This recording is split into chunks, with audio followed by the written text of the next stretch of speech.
Also point out that even solutions from the past can become problems today. Like after World War II, we went on this huge infrastructure building spree. Think the interstate highway system. Which was great for the economy back then. Right. But there weren't a lot of environmental rules in place, so it also caused some serious damage. And now the laws we have to protect the environment, even though they're super important. Welcome to Witter. Who Has Time to Read? The podcast that brings deep dives for busy minds. Listen to AI hosts Jane and Dane and get ready to unpack the world's most captivating books in just a fraction of the time. Whether commuting, working out, or just squeezing in a quick break, we deliver key insights, thought-provoking themes, and takeaways you can carry into your day. Don't forget to like, subscribe, and leave a comment. Plus, use our links in the description to purchase this book. Your support helps us bring more engaging book discussions to you. Listen and follow us wherever you get your podcasts. Who has time to read? You do, with Witter. Hey everyone, and welcome back to Witter. You know the deal, we're all about deep dives for those of us who are a little too busy to wade through a whole stack of books. That's us. We do the reading so you don't have to, but you can still sound smart. Exactly. And today we're tackling Abundance by Ezra Klein and Thompson. Kind of an optimistic title for these times, right? You'd think. But stick with us. There's a lot to unpack here. Yeah, we're going to uncover the core arguments, the big themes, and what we can all take away from abundance and actually use in our lives, all without having to turn down that weekend getaway. So buckle up, because we're going to explore a future that feels like it's straight out of sci-fi. But it's all based on what could really happen and the choices that are holding us back, maybe in ways you haven't considered. Okay, so let's dive in. Right off the bat, Abundance paints this picture of the future that's a far cry from our fossil fuel days. Think clean energy, solar panels everywhere, wind turbines, and even next-gen nuclear and geothermal plants quietly humming along. A pretty big shift from those images of smokestacks, you know? Totally. And it goes beyond just energy. Klein and Thompson talk about these high-tech vertical farms that are like skyscrapers for growing food. They use LEDs to grow all sorts of things, and it could mean we free up a ton of land for reforestation. And get this, what if we didn't need traditional farms for meat? They talk about cellular meat, where beef and chicken are grown from cells in a lab, no animals involved. Apparently, almost 25% of the world's land was once used for raising livestock. Cellular meat could change everything. It's mind-blowing to think about, but the big question they ask is what would make this shift from scarcity to abundance actually happen? And their argument is it's not a fantasy. We have the tools to make it real. And that brings us to their main point, and it's pretty straightforward. If we want that abundant future, we need to actually, build more of what we need. It sounds simple, but they make a strong case that we're choosing to make things scarce, even when we say we want the opposite. Yeah. That idea of chosen scarcities is really at the heart of it. Like, we all talk about fighting climate change, but clean energy projects face pushback everywhere. Nuclear plants get shut down, and people even protest against solar farms, which just seems crazy. It does, and they say it's the same with housing. We all agree that everyone needs a place to live, but in a lot of cities, especially those desirable, expensive ones, it's almost impossible to build new homes. And even in healthcare, we obviously want better treatments and cures, but the way research and funding works and all the regulations, they can actually slow things down. For sure. It's like we're stuck in this loop where we want something, but then we create roadblocks to getting it. Can you give us some concrete examples of that, though? Because sometimes it helps to see it playing out in the real world, you know? Absolutely. Think about a solar farm. Provides clean energy for tons of homes, right? But local communities often oppose them. They're worried about how they look, their impact on wildlife, stuff like that. Or affordable housing. Yeah, take somewhere like Seattle or Boston. They desperately need more affordable homes, especially for essential workers. But proposals to build them are often met with resistance from current homeowners who are worried about traffic or their property values going down or just changing the feel of their neighborhood. So it's this conflict between the big picture and what happens on a smaller scale. Exactly. And they also point out that even solutions from the past can become problems today. Like after World War II, we went on this huge infrastructure building spree. Think the interstate highway system. Which was great for the economy back then. Right. But there weren't a lot of environmental rules in place, so it also caused some serious damage. And now the laws we have to protect the environment, even though they're super important, can make it harder to build the kind of sustainable stuff we need now, like clean energy projects. It's almost ironic in a way. It is. The process is meant to make sure we think things through, but it can also become so bogged down that it prevents us from making any progress. Okay, so how does all this play into politics? Because I know Abundance talks about how different political approaches view these issues. Yeah, it does. They argue that Democrats have often focused on boosting demand. They do things like subsidize healthcare, provide housing vouchers, and spend on infrastructure. Makes sense. Sure. But they say there's been less focus on increasing the supply of those things. Like the idea was, if we put enough money into it, the market will figure it out and provide what's needed. That's not always how it works. Nope. The authors suggest it shows that there wasn't enough attention on how to actually make the government work efficiently to produce things. And also that maybe regulations, while often good, can sometimes stifle innovation and make it harder to increase supply. So they weren't always considering the downsides of those well-intentioned rules? Right. And Abundance says when you keep demand high but supply stays low, prices go up, and you end up with some form of rationing. It happens in housing and healthcare. More money is being thrown at problems, but there just aren't enough options available. So what about the Republican approach? What do they say about that? Well, Republicans usually favor less government involvement. Let the free market handle things. No subsidies. And that can work for things that aren't considered essential, like luxury goods. Okay, I see. But it doesn't really solve the problem for things like housing, education, or healthcare. We generally agree that everyone should have access to those things, right? Right. So just cutting subsidies doesn't address the root causes of why supply is limited and prices are so high.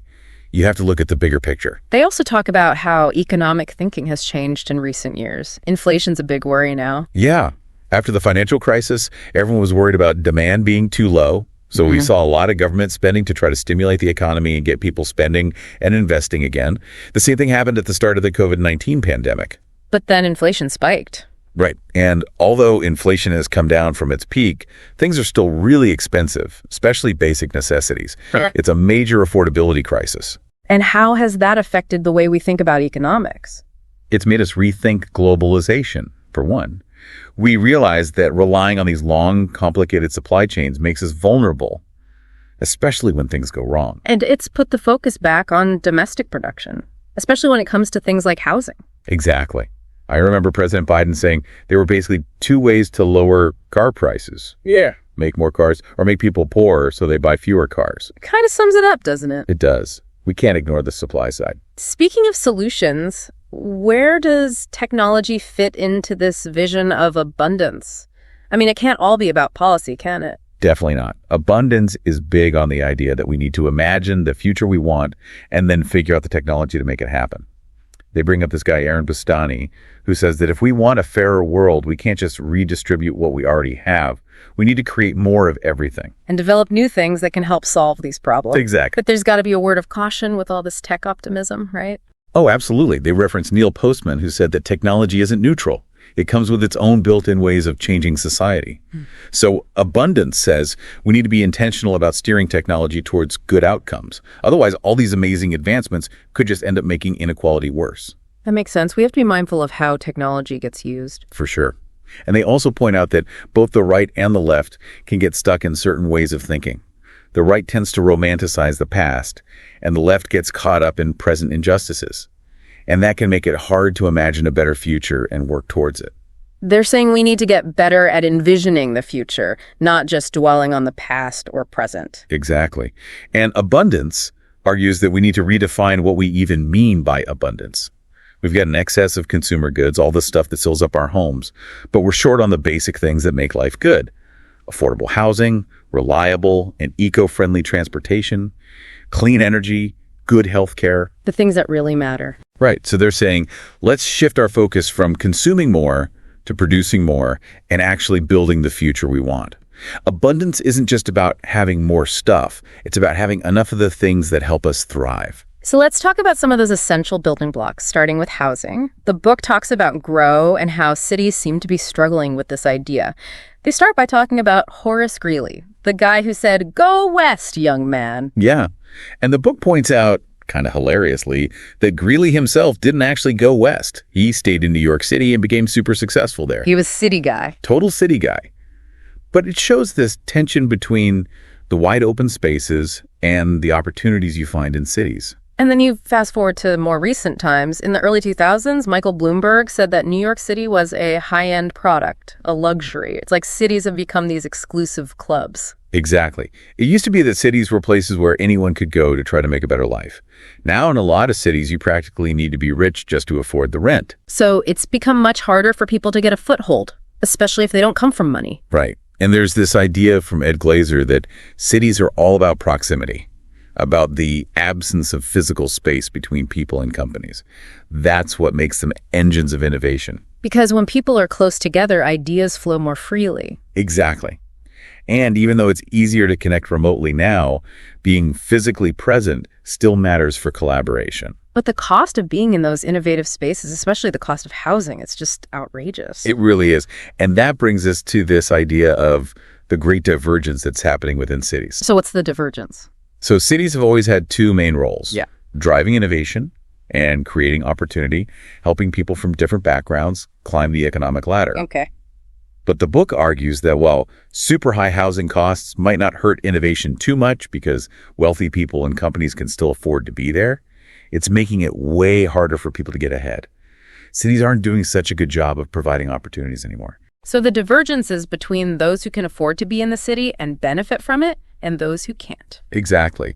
And abundance illustrates this with the firefighter test. What's that? Could a firefighter, someone who's essential to keeping a city safe, even afford to live in that city? It's a good question, because in a lot of places, they probably couldn't. Right. And if they can't, it doesn't just affect their life. It also limits their kids' chances of having a good life in that city. It makes you wonder how many essential workers can't afford to live where they work. A lot of them, probably. And this ties into research done by Raj Chetty, who showed that it's gotten much harder for people to move up the economic ladder in the U.S. The American dream isn't what it used to be. Basically. For people born in the 1940s, it was pretty much guaranteed that they'd have a better life than their parents. But for those born in the 1980s, it's more like a coin toss. That's a pretty dramatic shift. It is. And the book links this trend, at least in part, to rising housing costs. Okay, so what's behind this huge increase in housing costs?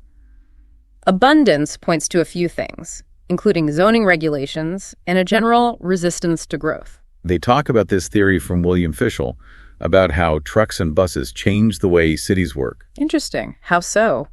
Well, before those things were common, different parts of the city where people lived, where they worked, and industrial areas were all pretty separate. Okay. But as people became more mobile, homeowners started to worry about things they didn't like popping up near their homes. So they started using zoning laws as a way to control what could be built where. So zoning was originally about separating different types of buildings. Yeah, at least in theory. It was supposed to be about safety, preventing nuisances, like keeping factories away from homes. Yeah. But it often ended up excluding poorer people and minorities from wealthier areas. Either intentionally or as an unintended consequence. Right. But it didn't stop there. Zoning became a tool for limiting the number of new homes that could be built, period. They make this comparison between Lakewood, a post-war suburb that embraced growth, and Petaluma, California, which is known for trying to limit growth. Yeah, and they argue that a lot of the U.S. has become more like Petaluma. Like we're afraid of growth, even if it means people have nowhere affordable to live. So what are some of the ways zoning gets used to restrict housing supply? Well, in places like Westchester County, New York, they have these really low density rules, so you can only build huge houses on big lots, which obviously drives up the price. So basically only rich people can live there. Pretty much. And in some places like Bergen County, New Jersey, they've almost completely banned apartment buildings. Wow. And then there were things like limiting how much the sewer system can expand. So you literally can't build more homes even if you wanted to. Exactly.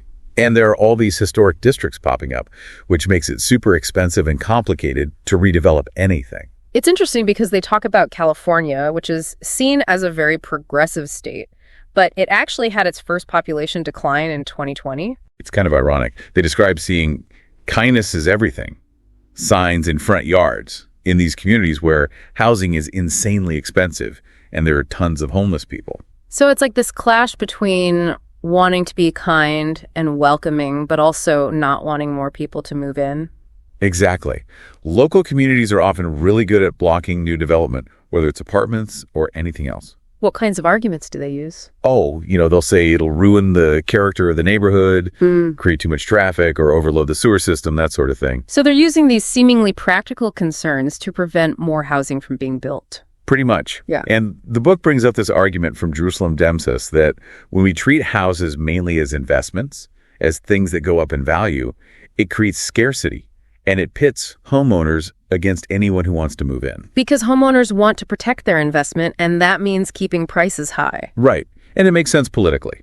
Politicians get elected by the people who already live there, not by the people who might move there in the future. So they're incentivized to keep things the way they are, even if it means the city becomes unaffordable for a lot of people. Exactly. And the book argues that this whole anti-growth mindset got a big boost in the 1970s. Why the 1970s? A few reasons. Housing prices started going up really fast. People were moving to the suburbs thanks to the interstate highway system.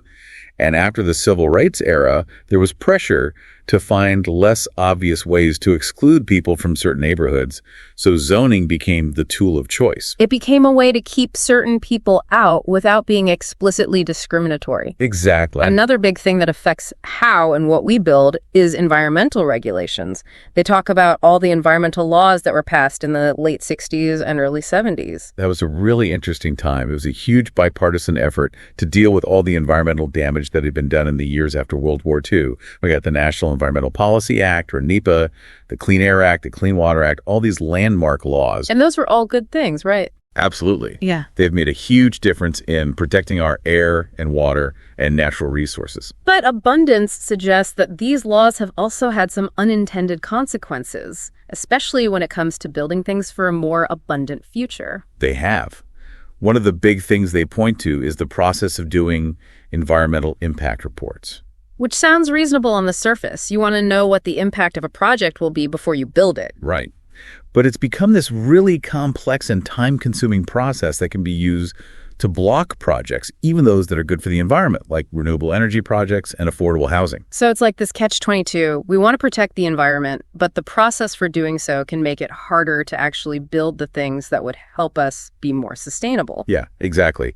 And they talk about this case in California, the Friends of Mammoth case, which expanded the scope of the California Environmental Quality Act, or CEQ, so that it applies to almost all construction projects. It basically gives anyone who wants to block a project a way to do it. So even well-intentioned regulations can end up having these really broad, unintended consequences. They can. And it's interesting because they use this term Californication, which used to refer to all the problems that came with California's rapid, unplanned growth in the 50s. But now it's also come to mean this kind of anti-growth liberalism where people are so worried about the downsides of growth that they end up preventing any growth at all. And it's not just California. This is happening all over the place. It is. They also touch on this idea of degrowth. Yeah, the degrowth movement believes that we need to shrink our economy to save the planet. So what do the authors think about that? They're not convinced. They acknowledge the environmental concerns, but they argue that if we don't keep growing and innovating, we risk ending up with a future that's dominated by authoritarianism and fossil fuels. So they're saying that degrowth isn't necessarily the answer. Exactly. And I think the big takeaway from abundance is that a lot of the scarcity we experience isn't because we lack resources or technology. It's because of the choices we're making, the policies we have, and the way we regulate things. It's a really interesting perspective. We're basically creating our own problems. In a way, yeah. But the good news is, if we're creating the problems, we can also fix them. The book argues that we have the potential to create a much better future, but we have to be willing to change the way we do things. We need to rethink our priorities, reform our regulations, and adopt a more proactive approach. We have to stop thinking in terms of scarcity and start focusing on building and producing more of what we need. And this whole tension between regulations, which are often well-intentioned, and their unintended consequences is something we really need to pay attention to. Absolutely. Because sometimes those regulations end up holding us back from achieving the very goals they were meant to support. So for our listeners out there, think about the things we've talked about today. What's one area where you see this shift from scarcity to abundance making a real difference? And what are some of those chosen scarcities that we need to overcome to make it happen? It's a big question, but it's one worth thinking about. How can we move from just managing problems to actually creating a better future where everyone has access to the things they need to thrive? Thanks for joining us for another deep dive here on Witter. If you're interested in learning more, definitely check out Abundance by Ezra Klein and Thompson. It's full of thought-provoking insights, and it might just change the way you see the world. We'll see you next time for another